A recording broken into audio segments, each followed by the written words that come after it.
Hello everybody, this is Tim here again, here another movie review, this time for Tron Ares, which I actually got to see yesterday in theaters with my wife and daughter.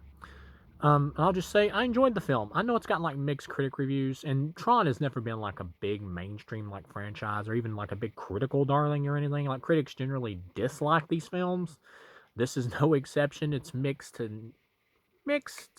to, I guess it would be like mixed to negative, maybe. So let's say mixed to positive, but I think it's more mixed to negative in terms of the reviews. But audiences seem to be enjoying it. But yeah, this is a cult franchise, which is why I don't get why Disney spends so much money on these films, because they never make the return back. But as far as this one goes, I would have to say I enjoyed this more than Tron Legacy. Tron Legacy was just kind of like a big extended music video that was kind of inside the grid, inside the computer world. This one has more story to it. But at the same time, though, I did miss some of that more like grid visual type universe or whatever that we got in Legacy. But at the same time, also, this one made up for it by having a more interesting lead character to me, with the Jared Leto character in this Ares, than like Garrett Hedlund's character in Tron Legacy, who just was kind of eh. But I did like Tron Legacy though. I thought Tron Legacy was a good movie. Good special effects show. The first Tron I thought was great. I actually really enjoyed the first Tron. I think it's the best of the three films easily. This one I would say is my second favorite. I'd give this a 3.5 out of a possible 5 stars. I thought it was pretty good. This is not a great movie, but I do like it. It's a base level movie. All three Tron films are. You're not, if you go to these films for like Oscar winning scripts, I have no idea why. All three of these are base level popcorn films. This is no different. You got the character of Ares here, played by Jared Leto, who's an AI who's starting to become like more human throughout the movie, and starting to want, to have a purpose and all that, and to find a way to live instead of just constantly dying and being reconstituted and brought back by the Evan Peters character, who runs this company, who is trying to basically use him as like a super soldier to like auction off the people so they could just use or whatever for military purposes for their military, along with a bunch of other programs that he's created as well for the same purpose. And there's they only, the trick is that their twist, I mean, is that they only live for like 28 minutes or whatever.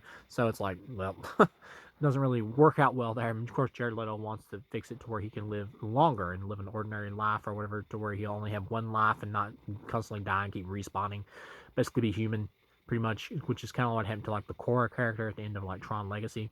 Those characters from Tron Legacy are referenced here. By the end of the movie, Jared Leto's character like goes off into the sunset to go find the Sam and Korra character from Tron Legacy. So if this gets a sequel, they'll be brought in, and then by the end, Evan Peters, the law is coming to arrest him, and the police are showing up, and he uses his machine to transport himself into the digital world, and he finds like his grandfather's disc. He plays, I believe, like the grandchild of David Warner's character, who is the villain in the first film.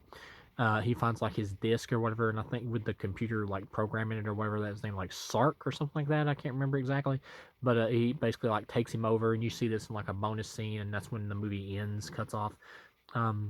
It's a setup for the setup for a potential Tron 4, if we get one, to be like one big battle royale, of all these characters coming together, which is cool. But yeah, we get Evan Peters as the villain. He's okay. As I don't really put it on him. He's not bad in the movie acting wise. He's over the top sometimes, but he's just kind of a stereotypical type character. But he's okay. He doesn't really get to do much, but kind of besides like kind of scream and yell and all that, and just like mug, where he's like, "Ooh, I'm so evil." Just kind of the token evil tech billionaire guy.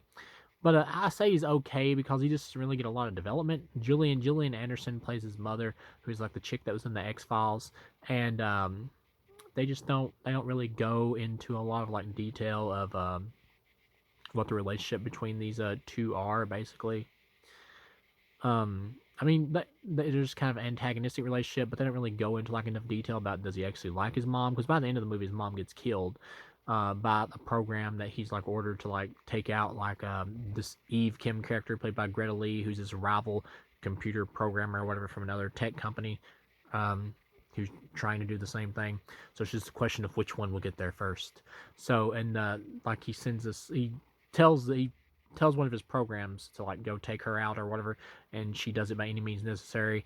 And Gillian Anderson, Evan Peters' mother's character, tries to stop her, tries to stop the program, and she's killed by it. And you can see Evan Peters is like sad about it, but really before that, we never got any idea of like what he actually felt about his mom. It feels like stuff has been trimmed out there, character development wise, in order to get the pacing faster, to get to the action quicker. And the same thing with like Jared Leto's character.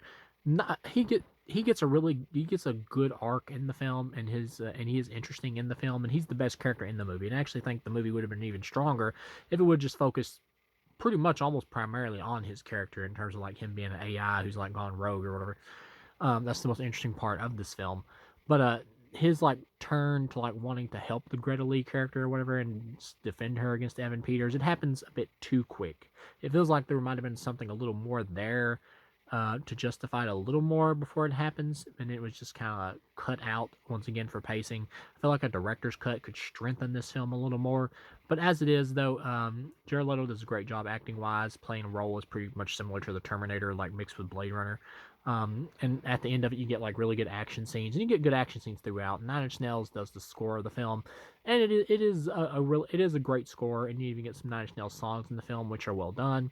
This is just like a typical popcorn action film. There are, of course, some like logic holes, like how is he actually able to transport these beings, digital beings, into the real world to make them like physical or whatever. It's like, well, I got a laser.